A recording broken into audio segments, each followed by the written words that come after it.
Good evening. I'm here bringing you tonight's report on the political climate in Dhaka over the past month. Let's begin with a quick update on the tribunal proceedings. On June 1st, a special tribunal in Dhaka opened the trial of former Prime Minister Sheikh Hasina in absentia on charges of alleged crimes against humanity tied to last year's street protests. Key figures like former Home Minister Asaduzzaman Khan, former Inspector General of Police Benazir Ahmed, and former Dhaka Range Dig Mizana Rahman were also charged. According to the prosecution, they instigated violence and unleashed a crackdown on students in 2023, in response to their demonstrations calling for reform. So far, more than 1,200 people have been killed in these politically motivated acts of violence. The next hearing is scheduled for July 16th, when Hasina and other high-profile defendants are expected to appear in court. Convicted, they could face life in prison or even capital punishment. But let's get up to speed with the developments from the month of June.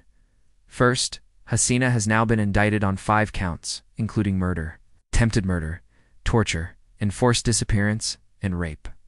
Meanwhile, another top official, former Home Secretary Shahid al-Haq, pleaded guilty to the charges and is now reportedly assisting the prosecution in building its case. Confessed to several crimes, including ordering the killings of at least 10 students during last year's unrest.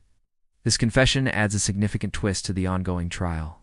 Second, in an escalating crackdown on opposition figures, the interim government revoked the registration of Sheikh Hasina's Awami League party on June 1st, citing alleged links to terrorism under the Special Powers Act of 1974.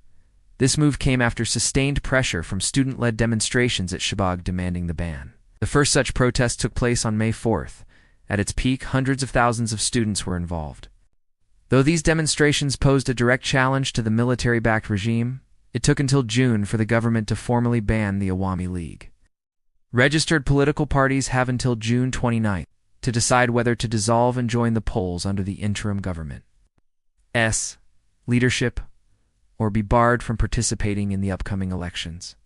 Third, in an effort to persuade the main opposition Bangladesh Nationalist Party, or BNP, to participate in the elections, Chief Advisor Sheikh Mohammed Yunus invited BNP leaders for a dialogue on June 2nd at the Jamuna State Guesthouse. However, the meeting ended without any substantial progress. Earlier on May 24th and 25th, BNP insisted that elections should be held by December, while the Islamic political party Jamaat suggested a time frame between December and April, but Yunus remained non-committal on a specific election date. During the meeting, he mentioned that the polls would be held sometime between December 2025 and June 2026. But this proposal was not well received by the BNP, which is demanding a clear timeline. It appears that the two sides remain far apart in their positions, and the possibility of the BNP joining the election under the current conditions seems increasingly unlikely. Instead, the party is exploring options for a possible boycott. They are currently convening meetings at all levels, including with foreign missions to garner support for their cause. Fourth, there was a public sector strike by the NBR, or National Board of Revenue, which lasted from May until late June, causing disruptions in customs operations. The strike began due to the government's plan to restructure the NBR, which involves merging some of its departments. However, the strike turned into a full-blown protest when the government classified revenue work as essential services, prohibiting the employees from striking. Despite this, the NBR employees continued to abstain from work, paralyzing customs operations across the country. The situation escalated, with the NBR forming a human chain on June 12th, further intensifying the standoff. Eventually, the government intervened, and the strike ended on June 28th. Fifth, despite the ban on public gatherings, Hafizat Islam, an Islamist political party, organized a large rally on May 3rd at Sarawardi Udyan. The rally drew a substantial crowd estimated to be around 200,000 by various media outlets. The protesters demanded constitutional changes, greater religious freedom, and denounced the persecution of religious minorities in the country. Sixth, on June 3rd, Dhaka issued a diplomatic protest to New Delhi over the alleged forced push-ins of Bangladeshis by Indian authorities. According to reports, hundreds of Bangladeshi nationals have been pushed back into Bangladesh by Indian border forces since January. The Bangladeshi Foreign Ministry summoned the Indian High Commissioner to express concerns about these incidents. However, India maintains that these individuals are Indian citizens and have entered India illegally.